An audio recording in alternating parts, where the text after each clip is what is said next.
como a gente sempre diz, nada do que a gente vê aqui é novo.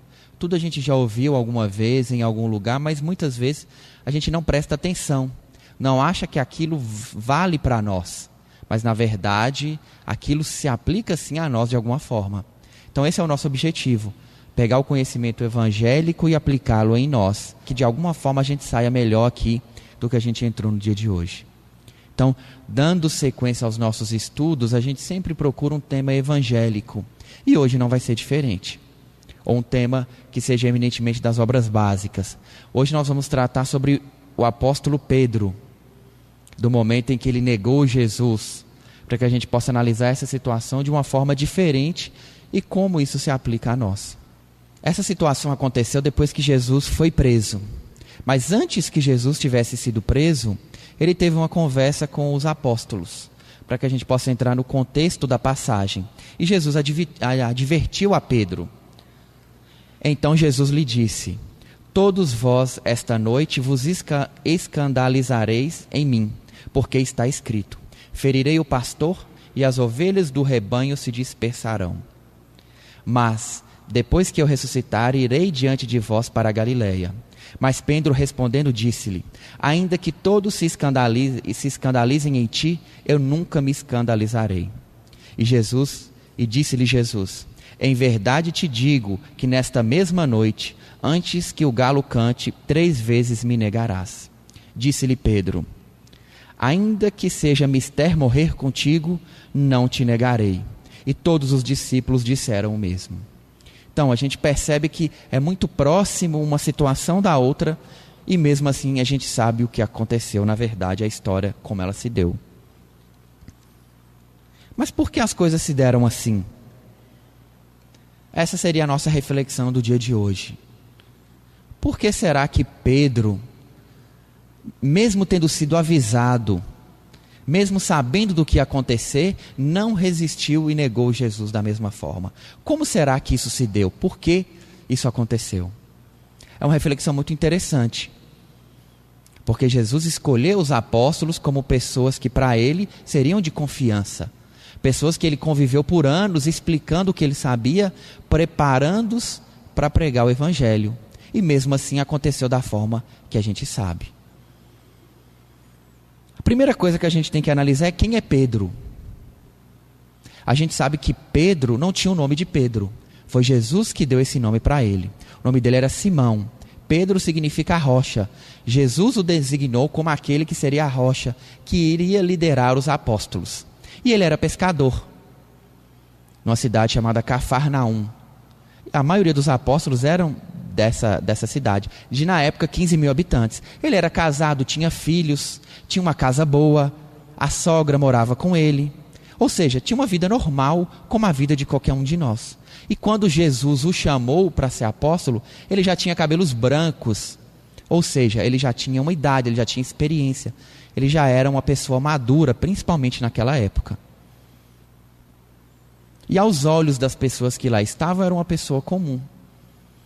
Tinha uma casa boa, tinha uma renda boa, ele não era pobre, não era miserável. Tanto que Jesus sempre se hospedava na casa de Pedro.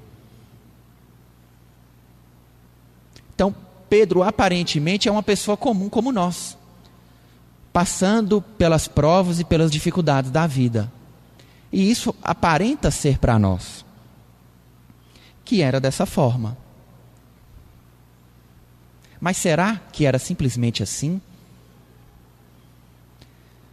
Quando a gente analisa os discípulos ou apóstolos que acompanhavam Jesus, os estudiosos eles colocam 4 grupos de pessoas que circulavam em volta de Jesus. Os primeiros eram os adeptos. Eram aqueles que concordavam com o que Jesus dizia, mas continuavam a vida normal. Eu concordo com o que ele diz, eu quero ser melhor, mas continuava a vida normal, com a profissão, com a riqueza ou com a pobreza, e não seguia, mas concordava com o que ele dizia. O segundo eram os discípulos.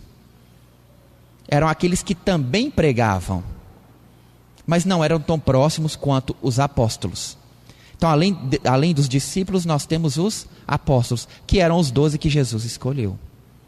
Só que os estudiosos deixam claro que dentre os 12 haviam 3 que eram principais.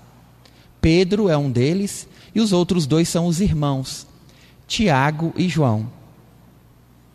Então a gente percebe que dentre os apóstolos, Pedro era um dos principais, e mesmo assim ele agiu da forma que ele agiu, no momento em que teoricamente Jesus mais precisava dos apóstolos, ou da comprovação, ou de defendê-lo publicamente, ou de que conduta que seja, eles simplesmente se dispersaram. Mas alguns contam que não foi exatamente assim como aconteceu. Ao Jesus ser preso, João e Pedro se viram no meio da multidão e resolveram se dividir. João foi avisar Maria de que Jesus estava sendo preso. E Pedro resolveu entrar no meio da multidão para arrumar um jeito de defender Jesus. Falou, eu vou entrar no meio para ver se eu conheço alguém que eu possa defendê-lo e ajudá-lo neste momento.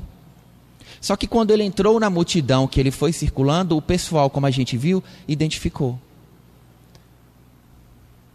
Conta-se que quando ele percebeu o que estava acontecendo, passou na sua mente o que seria da sua família, o que as pessoas iam pensar dele, como ia ficar aquelas pessoas que ele gostava, quais seriam as punições possíveis.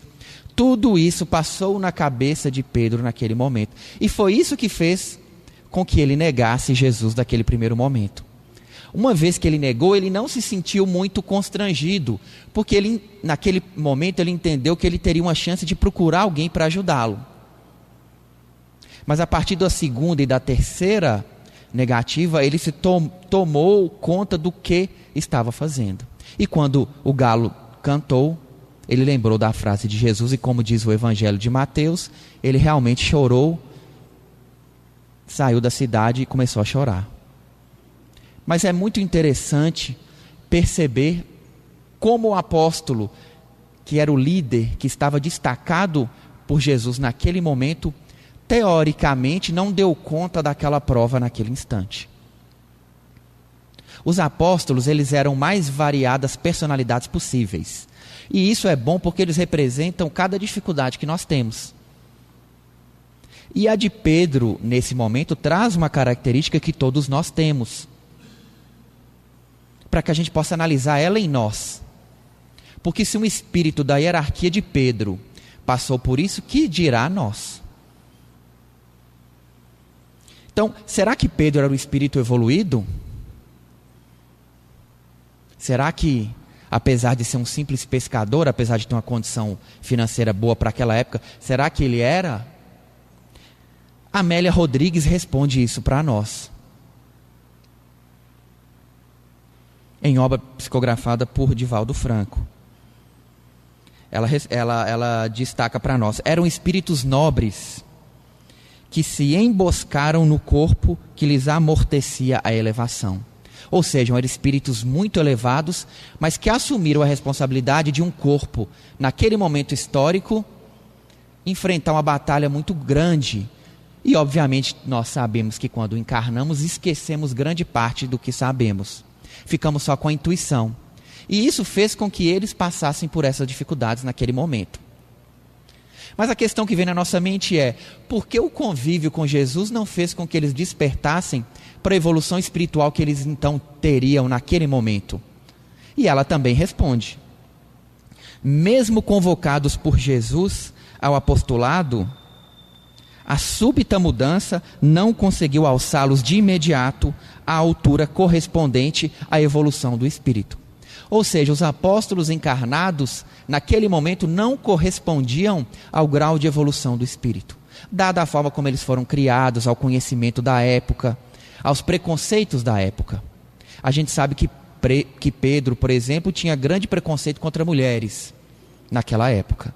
Então não correspondia ao grau de evolução daqueles espíritos naquele momento. Só que o convívio com Jesus teria esse objetivo, de ir preparando todos eles. A gente percebe que depois que Jesus é crucificado, depois que ele ressuscita, todos os apóstolos eles se transformam.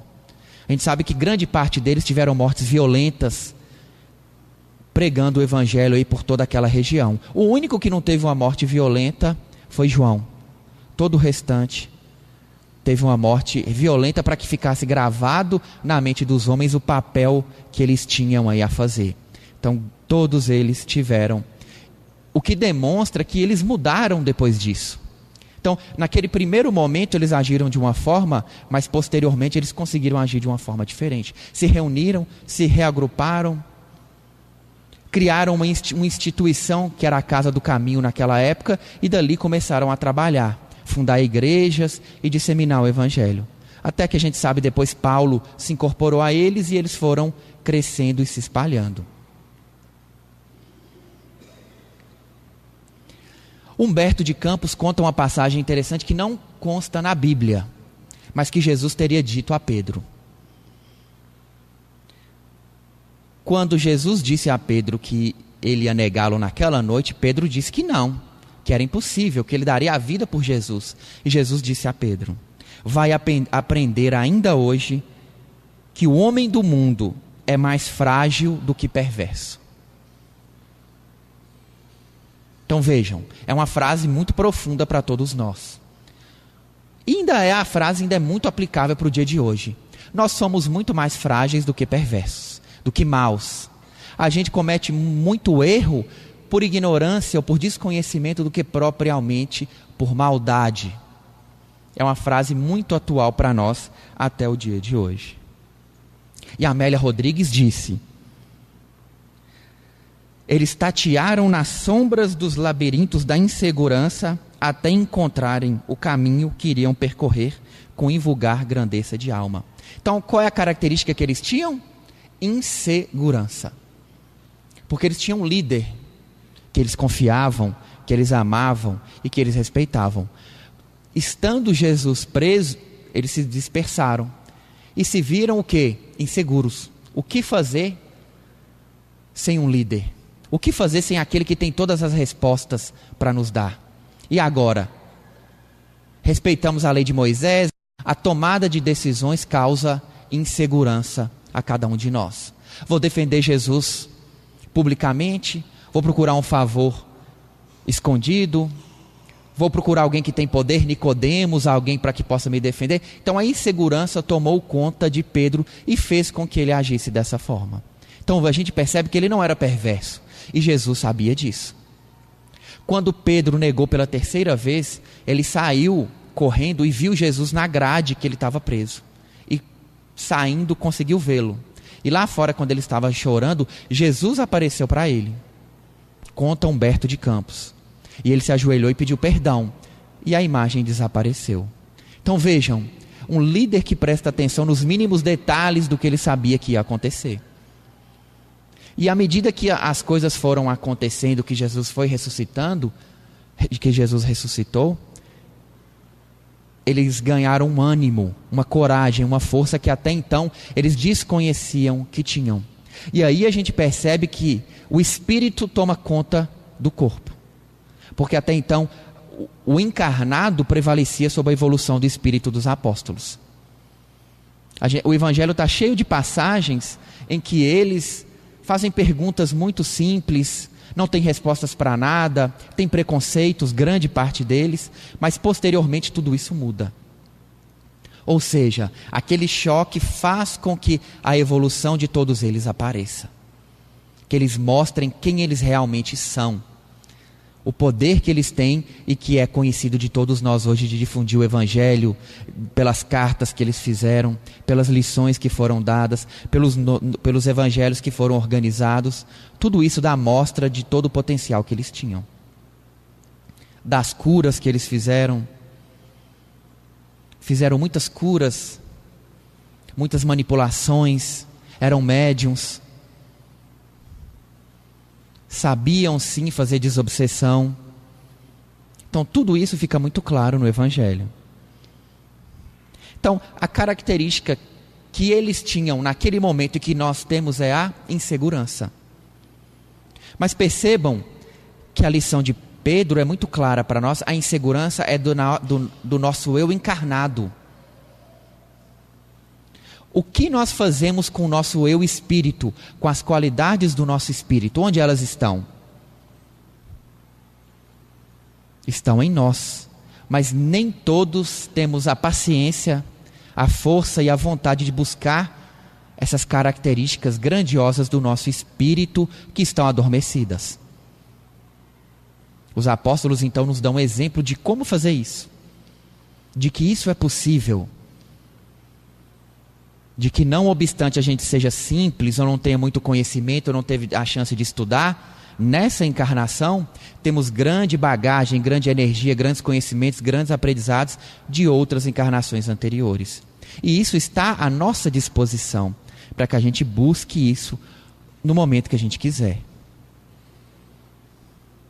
O conhecimento espírita facilita isso para nós, porque há um método de como fazer isso, há um procedimento, através da oração, através da leitura, a gente busca e aciona mecanismos que trazem na nossa mente aquilo que a gente já sabia. E assim a gente vai buscando uma forma diferente de ser. Quem não conhece uma pessoa que nunca fez curso de nada, mas é excelente para negociar? Quem nunca fez curso de nada, mas é um excelente professor? Um excelente marceneiro sem ter feito curso nenhum, um excelente pedreiro sem ter feito curso nenhum. Qualidades do espírito que aparecem quando se exige de nós essas qualidades. Basta que a gente busque isso. E essas qualidades não são apenas profissionais, são morais. Qualidades morais estão em nós. Somos mais fortes, mais experientes do que a gente imagina. Mas às vezes, como fomos criados, como a sociedade é atualmente, nessa encarnação não permitiu que a gente tivesse o melhor de nós. Só que isso não pode nos desanimar, porque temos muito mais escondido atrás de nós. A insegurança, o medo, não pode nos dominar, deixar que essa simples encarnação nos limite. O que é insegurança? Só para a gente organizar em nossa cabeça. Hamed nos ensina que a insegurança traz como características psicológicas os mais variados tipos de medo, como o medo de amar, o medo de mudança, o medo de cometer erro, o medo da solidão, o medo de se pronunciar e o medo de se desobrigar. E é o medo, a insegurança, que fez com que Pedro negasse Jesus naquele instante. Ele não sabia o que fazer. Defendia Jesus, não defendia, falava que ele era bom. Na falta de coragem, na insegurança, a única coisa que ele pôde fazer foi negá-lo naquele instante. Quantos momentos da nossa vida nós aí não tivemos a coragem ou a força de discutir ou ter a resposta certa ou de insistir numa determinada situação que seria boa para nós? E a insegurança nos desanimou. E a segurança não permitiu que a gente avançasse. Como a gente percebe pela fala de Hamed, ela pode nos limitar de várias formas diferentes. Tanto nos imobilizando, quanto nos calando, quanto nos vinculando a pessoas que a gente acha que pode resolver os nossos problemas. Então tudo isso nos limita, tudo isso impede a nossa evolução espiritual. Impede o nosso crescimento, impede que a gente aprenda e seja melhor. Porque a tranquilidade, a segurança é uma característica dos espíritos mais evoluídos. Aquele que está tranquilo, acertando ou errando. Percebam que segurança ou insegurança não tem a ver com acertar ou errar. Muitas pessoas seguras de si erram. Falam, não, eu errei. Vamos fazer de novo. Nós que somos inseguros, a gente tende a achar que temos que acertar sempre. Porque se a gente errar, somos os primeiros a achar que somos muito piores do que realmente somos. Porque não temos firmeza, não nos damos credibilidade. Isso não é bom para o nosso espírito. Cada encarnação é uma chance nova de evoluir e de avançar. Não podemos desperdiçá-la dessa forma, desacreditando em nós mesmos. Quando a gente usa os mecanismos que a sociedade dispõe para nós, podemos ir no psiquiatra, no psicólogo, conversar com um amigo, tudo isso nos ajuda. Mas a gente tem que ter sempre em mente que a nossa bagagem espiritual está conosco. É preciso que a gente use, que a gente acione todo esse conhecimento, toda essa força que nós temos. A prece é um mecanismo para isso. A meditação é um mecanismo para isso. Trabalhos nós temos aqui na casa que manipulam a energia mental, que favorecem esse tipo de lembrança, que traz o que nós temos de bom e deixa de lado aquilo que nós temos que não é tão bom. Aquelas características que ainda nos tornam inferiores. E assim a gente vai prestando atenção no que é bom, o que nós temos de bom, e vamos buscando cada vez mais aumentar essas qualidades que nós temos de boa. Porque o medo não pode nos imobilizar. A Terra passa por grandes transformações, tudo é muito rápido. Nas encarnações anteriores a gente podia ter medo, porque as coisas demoravam a mudar. Eu vou tomar uma decisão, eu tenho 1 ano para tomar uma decisão. Hoje a decisão que a gente tem que tomar é na hora, ou no dia, ou com 2 dias. Então não há tempo para insegurança. Temos que ser firmes no nosso propósito. Diz Hamed: os inseguros vivem numa espécie de heteronomia crônica. Quer dizer, não escolhem as leis que regem a sua conduta. Ou seja, não agem como eles queriam agir. Distanciados cada vez mais de uma vida autônoma, submetem-se a princípios e a pessoas diferentes do seu modo de pensar. Olha que triste isso. A gente tem uma vida até então de uma determinada forma. Agora eu quero ser diferente. Eu quero mudar de profissão, ou eu quero agir de forma diferente, ou eu quero mudar de cidade. Mas às vezes nós nos apegamos demais ao que as pessoas vão querer, por insegurança. Pedimos a opinião de 1 milhão de pessoas, quando na verdade o que importa é a nossa. O nosso pensamento é que vai distinguir se está certo ou errado. Nós sabemos que antes de nascer, a gente faz um planejamento chamado planejamento reencarnatório. A gente faz etapas da vida que vão acontecer, os pontos principais da nossa vida. A maior pergunta que um espírita se faz é: eu estou seguindo o meu planejamento reencarnatório, sim ou não? Hoje, cada um de nós, se pensar, e agora, eu estou seguindo o que eu planejei antes de nascer? Responda intimamente, sim ou não. Eu errei, eu acho que eu desviei, eu acho que naquele ponto ali eu desviei, que eu não estou no meu planejamento. Como a gente faz para saber se estamos seguindo ou não o nosso planejamento? É fácil. Pela tranquilidade do nosso espírito. Se o nosso espírito está muito inquieto, muito infeliz, é porque algo precisa ser mudado. Quantas pessoas nós conhecemos que estão sofrendo, estão doentes, estão com dificuldade, mas estão felizes? Por que estão felizes? Porque o espírito sabe que está cumprindo aquilo que veio fazer. Então, apesar do encarnado sofrer, o espírito está feliz. Porque sabe que está cumprindo aquilo que veio fazer. Porque à medida que a gente vai descobrindo o que o Espiritismo tem a nos mostrar, a gente vai compreendendo que uma vida não pode ser analisada sozinha. Às vezes o silêncio, o que a gente pode chamar de humilhação, de ser enganado, na verdade são mecanismos de evolução. A evolução do nosso espírito, que só nós temos noção, ou muitas vezes nem nós. Se a gente olha nessa sala, olha para um lado, olha para o outro e pergunta: quem é o mais evoluído aqui dentro? Não dá para saber. Não dá para olhar para a cara de ninguém e falar: esse é evoluído, esse não é, esse é bom, esse não é. Porque a evolução está no nosso espírito. E isso a gente esquece. A gente está sempre procurando resposta em uma pessoa para que ela decida sobre nós. Buscando resposta em opiniões, em situações que muitas vezes não é o que nós queremos. Eu queria ter uma vida simples, mas me disseram que eu tenho que ganhar dinheiro, que eu tenho que trabalhar muito. Mas eu não queria.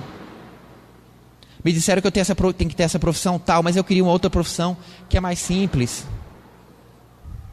Me disseram que eu tenho que morar na cidade tal, mas eu queria morar em outra cidade. Então tudo isso interfere na nossa vida. E nós deixamos que interfira. Só que quando o resultado vem, quem vai colher os frutos somos apenas nós. Quem veio dar opinião não está ao nosso lado. Apenas nós vamos colher o fruto. E vamos colher esse fruto em conjunto com as várias encarnações. Desperdiçando tempo, desperdiçando oportunidade. A gente olha em volta a família que Deus nos deu nessa encarnação, a possibilidade de ter um estudo, a possibilidade de estar naquele local, de conhecer aquelas pessoas, de conhecer o espiritismo, de conhecer uma atividade espiritual. Tudo isso favorece para que a gente dê um salto na nossa evolução. Mas esse salto depende da nossa análise íntima e depende de buscar as qualidades do nosso espírito. É possível? É. A gente sabe que Paulo não é desses discípulos dos 12, que ele se converteu ao cristianismo posteriormente, mas ele era um perseguidor do Mestre Jesus. Já tinha inclusive matado pessoas perseguindo. E no entanto se transformou num símbolo de difusão do evangelho no mundo. Até o ponto dele dizer, numa das passagens, de que não sou eu quem vivo mais, é o Cristo quem vive em mim. Isso pode se aplicar a nós? Claro. Claro que pode. Hoje nós somos inseguros. Não sabemos que decisão tomar.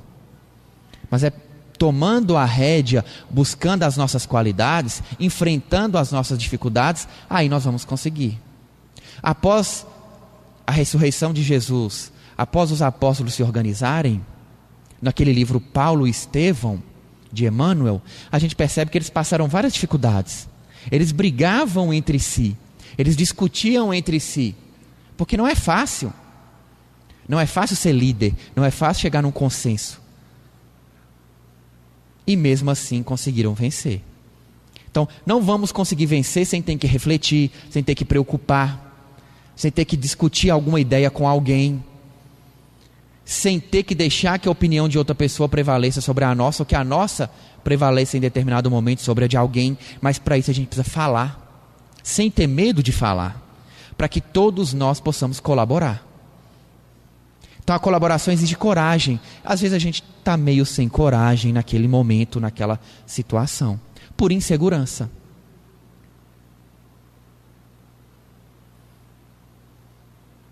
A insegurança ainda pode ser analisada naquela passagem que a gente não deve esconder a luz debaixo da mesa.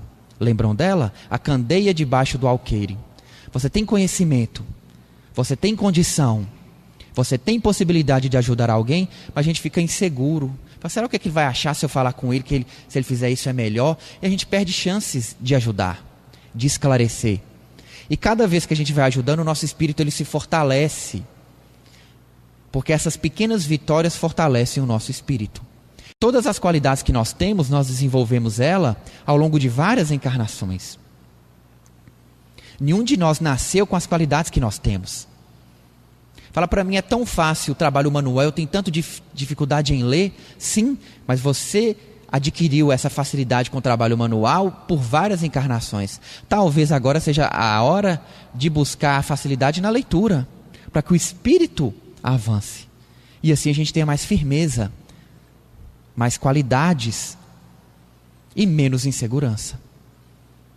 Olhando a vida dessa forma, os bens materiais, as dificuldades, elas passam a ter menos valor. As festas, tudo passa a ter menos valor do que tinha antes. Óbvio que é importante, mas não tem aquele grandioso valor que a gente dava. Porque a felicidade que o nosso espírito vai encontrar é na caridade, é na atividade espiritual, é de estar cercado de energia positiva. Essa sim tranquiliza a nossa mente. Essa sim faz com que a nossa consciência durma tranquila durante a noite. O que é que Hamed nos aconselha? Usar a nossa própria intimidade para nos guiar. Lançar mão de novas sensações, emoções e sentimentos. É a chave essencial que nos dará segurança. Ou seja, o que ele quer que a gente faça? Se arrisque. Tente algo diferente. Saia do que a gente faz todo dia, para que assim a gente possa ter segurança.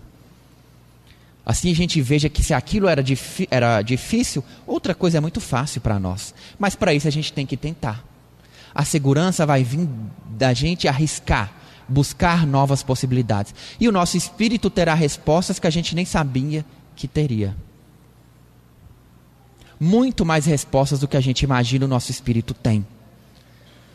Porque tudo foi colocado, todas as leis morais, todo esse conhecimento está na nossa mente aí oculto, de outras oportunidades que nós já tivemos. Então, que essa passagem de Pedro, que era um espírito grandioso, mas que em virtude da encarnação teve um esquecimento e precisou de uma situação muito drástica para que eles recordassem o seu papel, o seu compromisso e a sua força, que a gente também possa recordar aí os nossos compromissos, o nosso planejamento espiritual e a nossa força. Que a gente pegue as dificuldades do nosso dia a dia e transforme elas no combustível para que a gente descubra quem nós realmente somos. Que a gente reclame menos e tenha mais coragem aí de enfrentar as dificuldades. Porque cada encarnação que passa, nós ficamos melhores, nós aprendemos mais. Se está difícil hoje, já foi muito mais difícil antes. E nós chegamos aqui. E depende de nós para ser mais fácil na próxima vida. Depende do que a gente faz.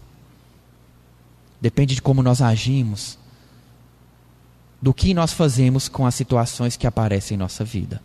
Então, o Evangelho mais uma vez nos dá uma grandiosa lição de vida. Até nos erros nós podemos tirar um proveito.